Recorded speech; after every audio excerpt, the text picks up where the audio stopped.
Welcome, and can you all hear me? Yes. Those who didn't go, hands up if you haven't been to the chapel yet. Okay, those who didn't go, we can go after Vespers if you're staying for evening prayer, but I need about 5 minutes to clear things up after Vespers. Then if we meet perhaps at the reception, it's the easiest place to meet, maybe 5 minutes after the service this evening. Now I'm going to talk today specifically about our Byzantine chapel and about the icons in it. I didn't go into detail on some of them with the group earlier because we're going to see them now. And before I do that, I want to say a few words about the historical origins of the icon, and 1 or 2 words also about the theology of the icon, because it's actually impossible to understand the icon without a sense of where it came from and how it's understood, particularly in the Orthodox Church. The first thing is that when you're looking at an icon, you're basically looking at a cultural fusion of 2 forms of traditional art. One of them has its roots in Egypt, pre-Christian Egypt, in the funerary art of the Egyptians. So it's not the art of the pharaohs, it's very much the village art, the community art of the people of Egypt. And when I say funerary art, I mean portraits, usually in wax, painted to connect the person with a dead loved one. That's the essence of a funerary portrait. And if you look at Egyptian funerary portraits, such as you can see them, for example, in the Victoria and Albert Museum in London, you can see that many of the features that became the icon later on are there in those portraits. The large staring eyes, the frontality of the figure, the immediacy of colour, the general impact of connecting with someone whose image is clear in front of you with no extraneous details. That's one source of the icon, the Egyptian funerary portrait. The other source of the icon is late Roman art, because of course the Christian church, when it was first patronized by Constantine, came to prominence in late antique culture, and there was already an entire culture there, whether it was philosophy or music or literature or imperial ideology with its own art forms.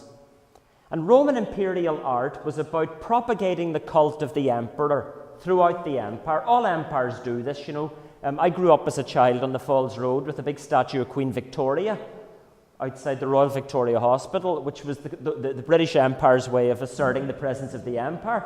And in fact, at the start of the Troubles in 1969, people used to stone that statue because it symbolized a presence. Well, if you look at Roman imperial art, at the time of Constantine, you know, it was about communicating the sense of the emperor's authority throughout the empire. That element also went into what became the Christian icon. So keep those 2 elements, cultural elements, at the back of your head. However, fundamental to the icon is the notion of the incarnation. It's the notion that the Word became flesh and lived among us, as recorded there in the prologue of John's Gospel. In other words, the visible mediates the invisible to us. The flesh of Christ is the image of the invisible God. And Paul, in the letter to the Colossians, talks about Christ as the ikon in Greek, the image of the invisible God, the one who communicates the invisible to us through flesh and blood. No Christ, no icons. There are no icons, for example, in Islam, and there are no icons normally in Judaism, because God is understood to be invisible and transcendent. But where you believe that God leaves invisibility and transcendence to become flesh, then the possibility of the icon emerges. And the Eastern Church fought a very bitter debate over a period of centuries about whether or not this was legitimate, because some people in Byzantium, in the eastern part of the Roman Empire, believed that icons were actually idolatry. And there were 2 great periods of debate about whether or not it was legitimate to have icons, both of which, incidentally, were concluded by women, by empresses, because in the cult of the icon, women played a formative part. Modern scholarly research is pointing out that domestic icons painted for women in their homes were actually at the forefront of the explosion of iconography in the Eastern Empire. What came out of this debate was a clarification of the theology of the icon, which is basically this, that adoration is given only to the three persons of the Holy Trinity, God, and to Jesus Christ, the incarnate God. Veneration is given to the icons, not adoration. So John of Damascus put it, we venerate the paint and the wood and the material, but our adoration goes through to Christ through the material. Or when we pray before the icon of a saint, we venerate the material, but our veneration goes beyond the material to the invisible. And you'll often hear it said by Byzantine theologians and Orthodox theologians in particular, that the icon is a kind of door or a window into another dimension. Now, that's true, but we tend to think of that as a door that we open into the other dimension. In the Orthodox world, they thought of it as a window or door that God opened into our world. The icon was a kind of explosion of divine presence into the world through the material medium of the artist. And the artists in that sense were understood not as artists in our contemporary sense, as expressing their own creative personalities.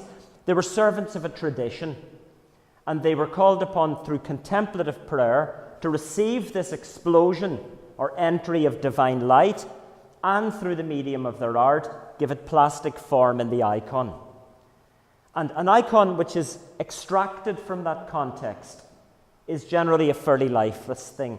Just as an icon which is extracted from the context of worship of the Byzantine liturgy is also a fairly sterile thing. There's nothing more depressing than an icon hanging in a museum in some ways, because it's an adjunct for worship.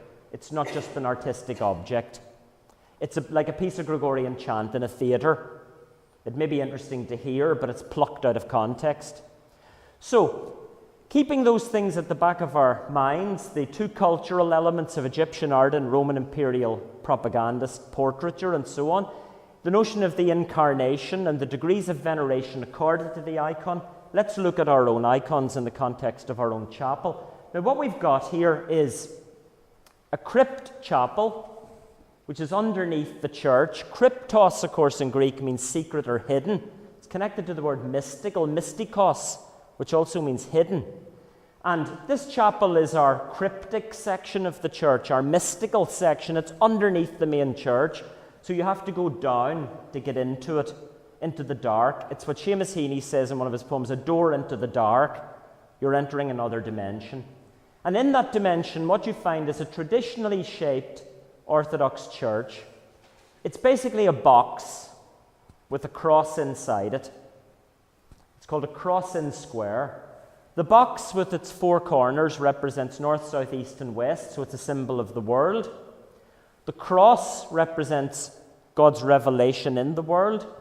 And above the dome, which is in here, you'll see it again in a second. Actually, we'll go to the next one, perhaps. Yeah, thanks. Well, actually, you don't see the dome, but the dome is up here. The dome represents the perfection of the heavens and the overshadowing presence of God, whereas in Western medieval art, the tendency was to push upwards through the spire.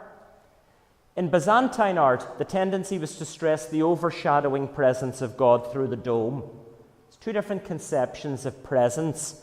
Not that one is right and the other is wrong. There are two different ways of visualizing that. In an Orthodox church, normally, at least since the 13th century, the altar area is divided from the nave by a solid wall of icons called the iconostasis. Now, that wasn't the original Greek tradition. It's a Russian tradition which went back to Greece later on. Originally, the icon screen, iconostasis, was more open, as ours is. You can see through into the sanctuary. There are also doors which pierce that screen, called the royal doors or the holy doors, the Tsar doors, they're called in the Russian tradition.